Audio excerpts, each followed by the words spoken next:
Mas então Satanás sai de lá assim, epa, maravilha! Aí, cara, põe câncer nos ossos de Jó. E Jó começa a ter doença nos ossos, dor nos ossos. Se alguém aqui já teve dor nos ossos, sabe exatamente o que é isso.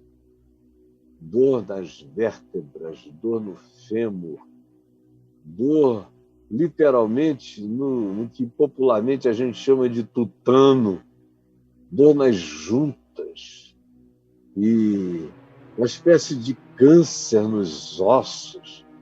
As articulações ficam cheias também de artrite, de artrose, as mãos vão endurecendo.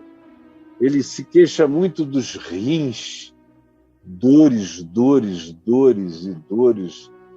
E o coração, ele diz que entra num estado taquicárdico, fibrilante, às vezes acelera, às vezes quase para. Ele fala do fígado dele como fel se derrama pela boca dele.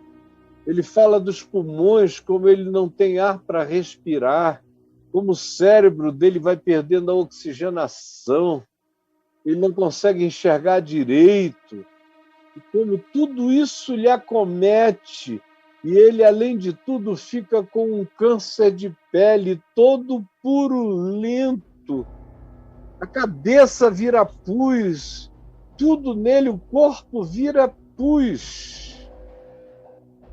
E ele cheira mal, e o hálito dele é fétido.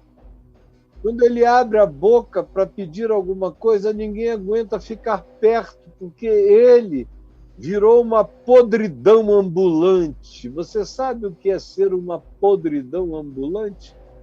Eu nunca fiquei podre fisicamente, graças a Deus. Mas eu já fui uma podridão ambulante. Eu vivi anos de podridão ambulante. E para alguns indivíduos, ainda hoje, eu sou um ente de podridão ambulante. Eles não querem nem me ouvir, porque eles acham que o hálito do evangelho na minha boca é pus. Eu sei, longínquamente, porque eu não perdi 10 filhos, eu perdi só um. Perdi tudo que eu tinha, e eu não tinha, eu só era o administrador daquilo que, em nome de Deus, eu fazia. Mas quebrou tudo. Atravessei um divórcio e fui interpretado, por causa do meu pecado, pelo mundo inteiro como uma podridão ambulante. Então, eu não estou assim tão distante de compreender exatamente o que está acontecendo aqui. Jó está nesse estado, e quando ele fica doente assim, a mulher dele se volta contra ele e diz: que é isso? Além de falido, você é um pus ambulante, uma podridão ambulante? Por que tu não amaldiçoas o teu Deus e morre? Por que não? O que te resta? Viver como pus, sem saúde para nada? Amaldiçoa a Deus e se mate. Ou então não coma mais, que você vai morrer, você está morrendo mesmo. Mas Jó diz a ela: que é isso, mulher? Eu recebi de Deus tudo, eu não vou aguentar agora a dor, na minha carne também. Outra vez ele bendiz o nome do Senhor. E aí ele tinha 3 amigos íntimos que levam mais um jovem, um quarto, e vão visitar a ele 4 amigos. Chegam lá e ficam 7 dias em silêncio, sem dizer nada. E o silêncio deles consola Jó. Mas no 7º dia eles começam a falar, um por um. E, em resumo, eles querem acusar Jó de pecado. Eles estão dizendo: olha, nós cremos, numa teologia moral de causa e efeito, significando dizer que nós cremos que para cada resultado, para cada efeito na vida humana, existe uma causa. Ou seja, se você era antes tão cheio do fruto da prosperidade material, é porque havia uma causa. E essa causa que catapultava todas essas benesses, toda essa bênção. Mas alguma coisa alterou as causas originais. E de boas elas se tornaram más. É por isso que agora você está experimentando o efeito trágico, absolutamente trágico, indescritivelmente trágico. Mas a culpa é sua. Conta aqui para nós, qual é o pecado? Você pegou quem? Está traindo alguém com a mulher de um amigo? O que você está fazendo? Você está fazendo o quê? Cultos paralelos aos deuses pagãos? O que você está fazendo, cara? Conta para nós somos teus amigos, a gente veio aqui para te ajudar. E Jó foi oprimido por esses caras que o colocaram. Ele já estava numa cela de agonia, não tinha para onde ir, morrendo podre, de luto. Ele não tinha no que pensar, não havia esperança para ele, além do que tudo era dor, respirar era dor, existir era dor. E agora vem esses molestadores, em nome da fraternidade, da amizade, da espiritualidade, querendo arrancar dele confissões de pecado que ele não tinha para dar. Não tinha para dar. Não aqueles que queriam. Pecador todo mundo é. Mas ele sabia que ele estava naquela situação por alguma razão que ele não entendia.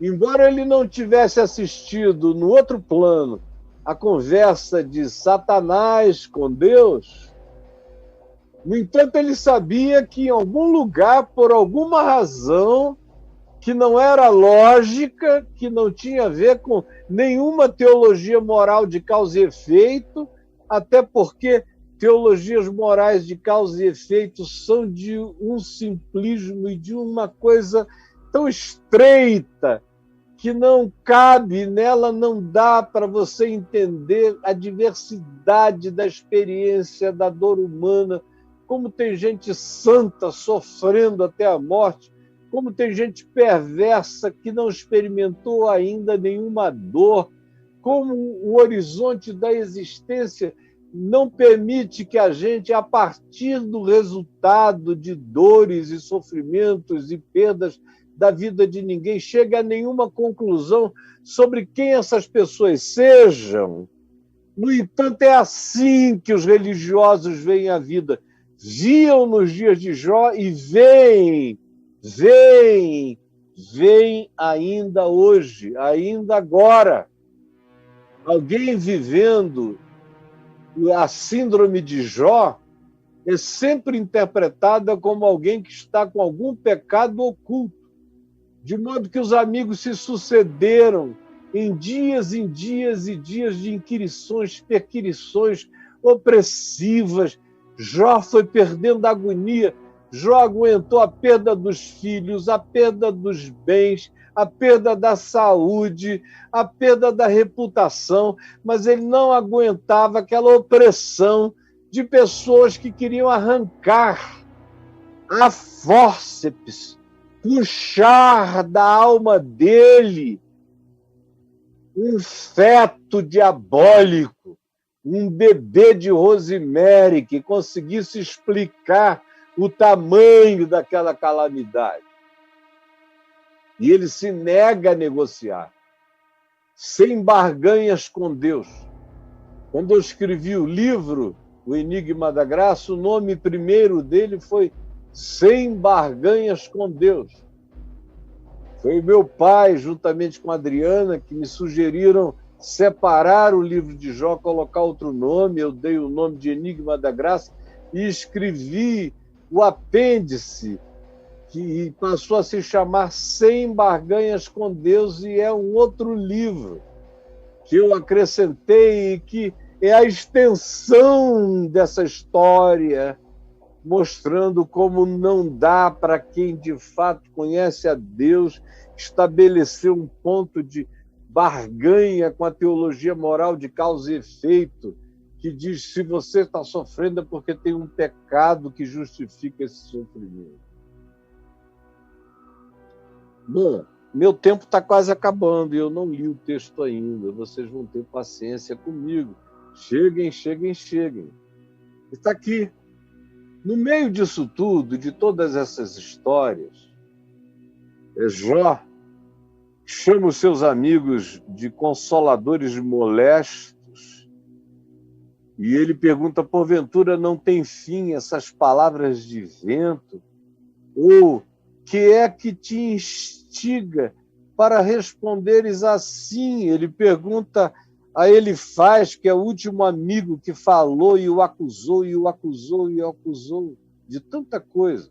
Eu não vou ler o texto todo. Ele diz no verso 6, se eu falar, a minha dor não cessa. Se eu me calar, qual é o meu alívio? Na verdade, as minhas forças estão exaustas. Tu, ó Deus, destruíste a minha família toda. A única coisa que ele sabia, ele não tinha visto o diálogo de Satanás com Deus, ele não sabia que tudo aquilo estava acontecendo não por causa do pecado dele, mas por causa da verdade, da justiça e da piedade dele. Então, olha o que sobra para ele. Tu destruíste, ó Deus, a minha família toda. Testemunha disto é que já me tornaste encarquilhado, todo encarquilhado. A minha magreza já se levanta contra mim e me acusa cara a cara. Ele diz, em paz eu vivia, porém ele, está falando de Deus, ele é Deus, me quebrantou, pegou-me pelo pescoço, ele está se sentindo um frango, e me destroncou, me despedaçou, pôs-me por seu alvo, como se ele fosse agora alvo de flechadas. Cercaram-me as suas setas, flechas, atravessa-me os rins e não me poupa, e o meu fel do fígado derrama-se pela terra, fere-me com ferimento sobre ferimento, arremete contra mim como um guerreiro, machucando e ferindo e destruindo o inimigo. Assim eu sinto Deus, a existência vindo sobre mim. O meu rosto está todo afogueado de chorar. E sobre as minhas pálpebras está a sombra da morte. Embora não haja violência nas minhas mãos e seja pura a minha oração, é assim esmagado que eu estou. Então ele grita, ó terra, não cubras o meu sangue e não haja lugar em que se oculte o meu clamor. Então ele diz aquilo que eu quero compartilhar com você. Preste atenção. Verso 19 do capítulo 16. Já agora sabei que a minha testemunha está nos céus. Ele está falando com quem quiser ouvir, com os amigos, com quem quer que queira ouvir. Ele está dizendo, apesar de dizer, Deus, tu mataste a minha família, eu não entendo nada, para mim tu és absurdo. No entanto, apesar de Deus ser absurdo, olha só a fé que transcendeu qualquer barganha, que não depende de favor, de bênção, de prosperidade, de saúde, de força, nem de nada. A fé está aqui, para ser fé em Deus, apesar de tudo, e amar a Deus por nada. Ele diz: já agora sei que a minha testemunha está nos céus, apesar dele dizer: Deus, tu destruíste a minha família, ao mesmo tempo ele sabe que Deus é testemunha de quem ele é. Eu não sei por que tu me destruíste, mas eu sei que tu sabes quem eu sou. Tu és a minha testemunha no céu. Eu sei que nas alturas está aquele que advoga a minha causa, embora eu não entenda por que tu pareças ser meu adversário. Eu não entendo por que tu viraste o meu Satanás, ó Deus, me arrebentando todo, sendo meu antagonista. No entanto, eu não consigo nem explicar, mas eu sei que tu também advogas a minha causa no céu. Eu estou no meio da perplexidade, não há teologias para minha calamidade. De um lado eu não posso negar, tu me esmagaste. De um outro lado, eu tenho que dizer que tu és a minha testemunha. Nas alturas, os meus amigos aqui na terra, à minha volta, ó Deus, zombam de mim, mas os meus olhos se desfazem em lágrimas diante de Deus, enquanto os meus amigos zombam de mim, dissimuladamente. Mas aqueles que se diziam amigos são agora os meus zombadores, para que ele mantenha o direito do homem contra o próprio Deus e o direito do filho do homem contra o seu próximo. Eu constituo, Deus, meu advogado nos céus. Deus, tu conheces as minhas lágrimas, elas estão todas na tua presença.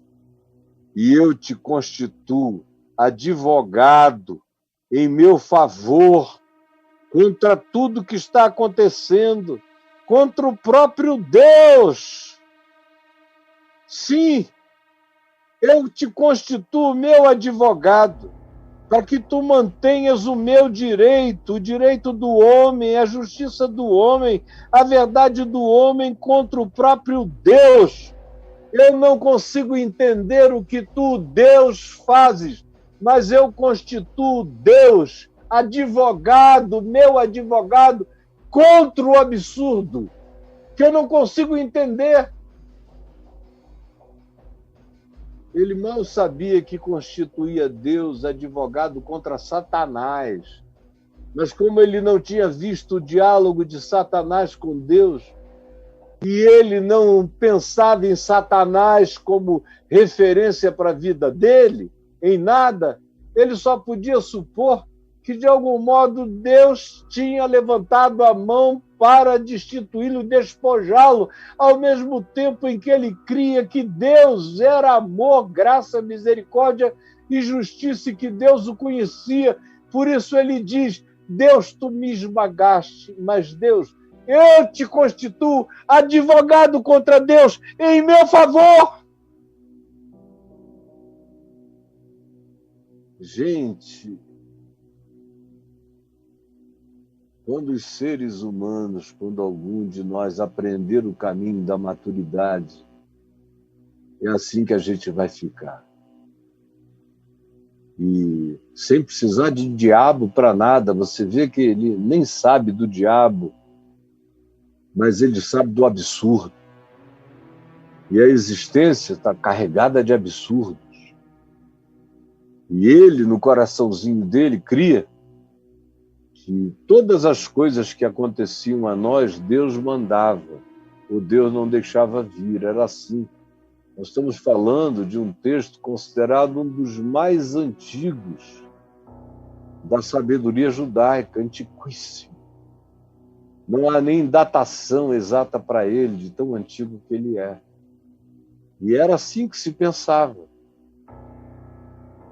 Nosso mundo é um mundo onde tem Deus e milhões de outras criaturas invisíveis aos nossos sentidos. Existe Satanás também, mas eu nem penso nisso, a minha vida é de Deus.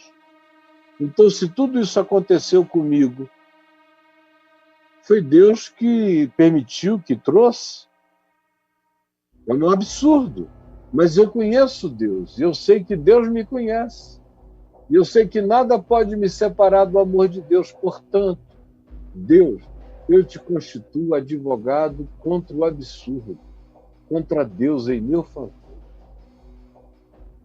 E ele não conhecia Jesus ainda, haveria de passar milênios até que Jesus viesse. Mas vejo o desenvolvimento da consciência e da fé desse indivíduo. Que coisa maravilhosa. Eu constituo Deus meu advogado contra Deus, para que a minha justiça seja mantida diante dos meus acusadores. Eu derramo as minhas lágrimas diante de Deus para que Ele mantenha o meu direito contra o próprio Deus.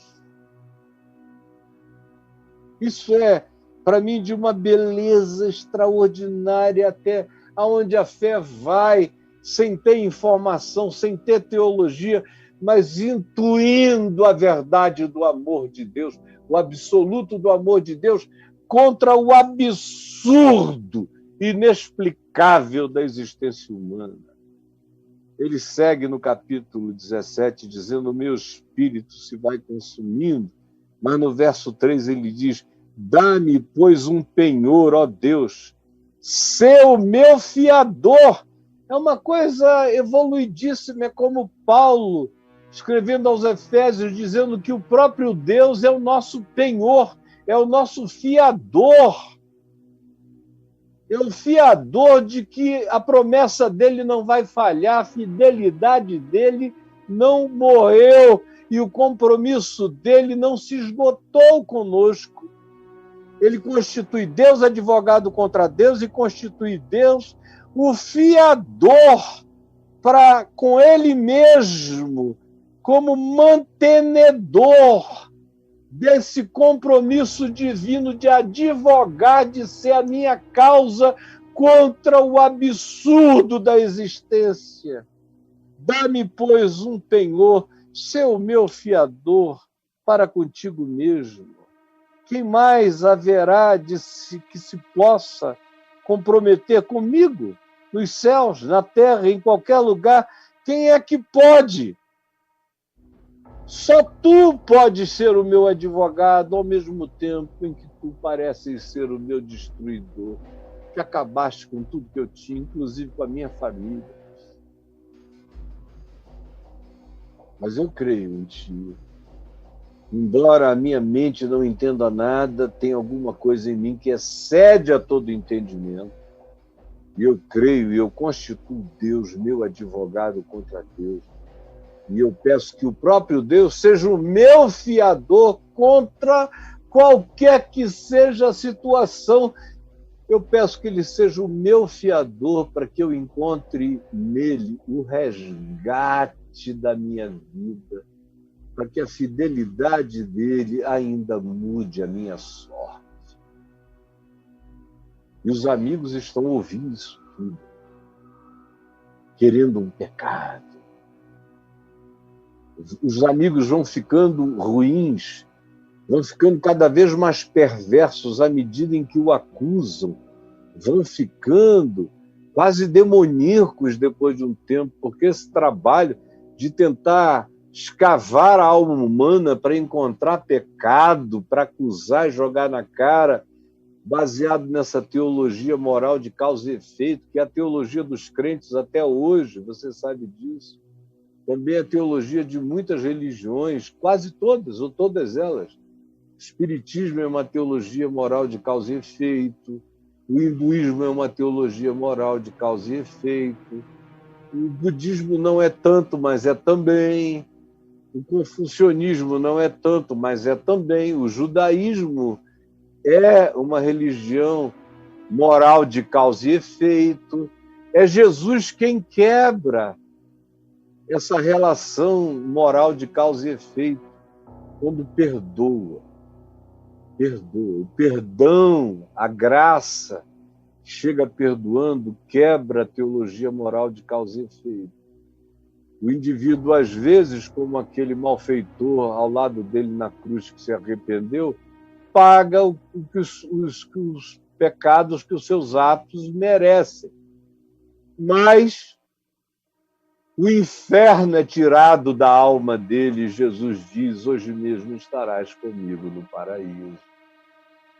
Há outras circunstâncias em que o indivíduo seria apanhado mais adiante, em algum momento, ou até na morte, pela teologia moral de causa e efeito, mas o perdão de Deus interrompe aquele fluxo de maldades, a pessoa se converte e inicia-se todo um processo de restauração na existência dele, porque assim é o Evangelho. É por isso que o Evangelho é boa nova, porque ele quebra a mesa de ferro da teologia moral de causa e efeito. Ele quebra o coração de pedra da teologia moral de causa e efeito. E coloca um coração de carne nos seres humanos, quebra. Ele pega pessoas que estavam fadadas ao inferno de ser, e a graça dele muda tudo na vida do indivíduo. Por isso é que bandido bom não é bandido morto. Bandido bom é bandido convertido. Porque hoje em dia o que parece reinar como teologia absoluta e como comportamento derivado dessa teologia no meio dos crentes é essa mesma teologia moral de causa e efeito dos amigos de Jó, aonde bandido bom é bandido morto. Fez alguma coisa, deve estar pagando. Conta para nós, para ver se alivia, dói menos. Mas o Evangelho quebra a mesa de pedra inflexível dos domínios dessa acusação universal. Todos os povos, todas as religiões se basearam nas teologias morais de causa e efeito. Por isso, tanto sangue derramado, tanto sacrifício, tantos altares ensanguentados, por causa da teologia moral de causa e efeito. Eu cometi pecados, então deixa eu diminuir a implicação deles oferecendo uma ovelha, um boi, um touro, dependendo do tamanho dessa culpa. Porque a teologia moral de causa e efeito era o que motivava esses sacrifícios, essas penitências, esses jejuns, esses autoflagelamentos, tudo isso que a gente conhece em todos os grupos humanos da Terra. Eu poderia dizer, como digo no meu livro, que a teologia moral de causa e efeito é a teologia de Caim, a teologia da Terra, é a teologia da reencarnação. Você tem que voltar para pagar de novo, para quebrar o karma. Quebrar, quebrar, quebrar. Jesus vem e quebra o karma na cruz. E diz: Pai, perdoa-lhes, porque eles não sabem o que fazem. Quebra o karma na cruz. Quebra na cruz. Quebra para o mundo inteiro. Quebra para você. Apesar de você ser membro de uma religião cristã evangélica cheia de teologia moral de causa e efeito, o karma foi quebrado na cruz. Porque na cruz Deus está advogando a causa do homem contra a própria justiça de Deus, contra a santidade de Deus, contra as acusações malignas de todas as naturezas, porque na cruz Jesus rasgou o escrito de dívida que havia contra nós e que constava de ordenanças, o qual nos era prejudicial. Prejudicial. Ele rasgou. Rasgou inteiramente. Meu escrito de dívidas, conforme Paulo escreveu aos Colossenses. Rasgado, o seu escrito de dívidas.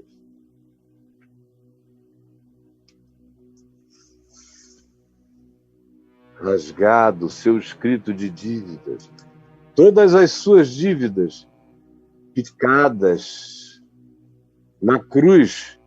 Ele disse: está pago, está consumado, já não há mais nenhum escrito de dívida. Eu rasguei tudo aos pedaços e encravei na cruz tudo quanto havia contra você na cruz. O escrito de dívidas foi rasgado e todos os nossos pecados foram jogados no esquecimento, no não ser. Já não existem para sempre, porque na cruz, pela fé, eu constituo Deus que estava em Cristo, meu advogado, contra o próprio Deus, nas demandas da verdade e da justiça que eu não alcanço.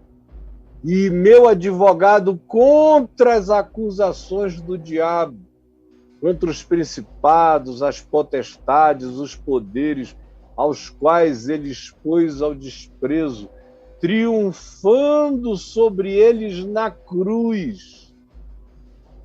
Na cruz, rasgou o meu escrito de dívida, rasgou as ordenanças de Moisés e de qualquer outra natureza em relação aos quais eu estava em dívida permanente.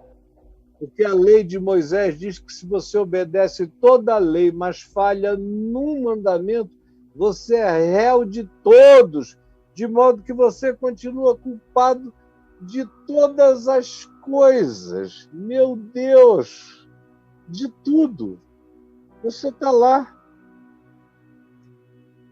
sofrendo o que estava escrito contra você. Escrito de dívida que havia contra nós e que constava de ordenanças, ele removeu inteiramente, encravando-os na cruz. Todos os seus pecados, os meus pecados, todas as nossas dívidas, todas elas rasgadas e encravadas na cruz.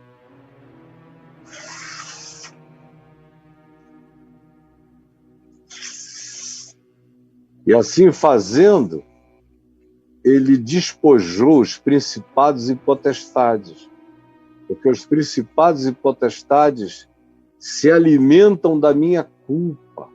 Por isso, quanto mais culpa houver em mim, mais acusação demoníaca, mais medo, tudo isso Jesus rasgou na cruz, acabou.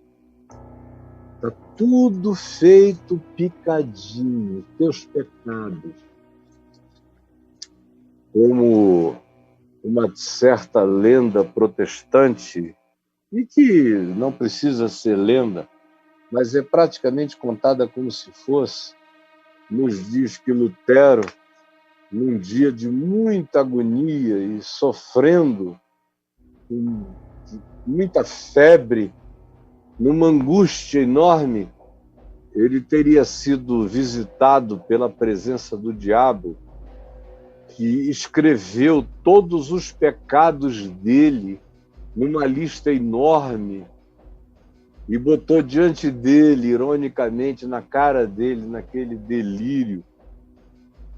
Ao fim do que ele diz a Satanás: tu só te esqueceste de botar uma coisa escrita de cima a baixo, pois o sangue de Jesus, seu Filho, nos purifica de todo pecado. De todo pecado. Porque Deus é o meu advogado contra a justiça de Deus, porque em Cristo Deus me justifica, justifica aquele que não tem justiça, justifica o ímpio, justifica o pecador. Ele é meu advogado contra a lei de Deus. Ele é meu advogado contra o oportunista que usa as transgressões para produzir culpa no meu ser. Ele é advogado contra todos os diabos que queiram se levantar, trazendo acusação contra a minha mente. E Jó entendeu isso sem muita informação, mas ele intuiu que Deus é amor, que Deus é misericórdia e que Deus justifica o pecador contra a própria justiça de Deus e cala a boca de todos os satanases espirituais e cala a boca de todos os satanases humanos que queiram viver para promover e alimentar a nossa própria acusação. Obrigado, Jesus, porque Deus estava em Cristo sendo meu advogado contra Deus, contra o diabo, contra a lei, contra o pecado, contra tudo, porque Deus decidiu em Cristo Jesus ser o meu advogado, e não somente o meu, mas ainda do mundo inteiro. Muito obrigado, porque eu estou justificado, perdoado, pacificado, eternamente no teu colo e na certeza do teu cuidado. É o que eu peço que agora também visite a mente e o coração de centenas e milhares de pessoas. É o que eu te imploro, em nome de Jesus. Amém e amém.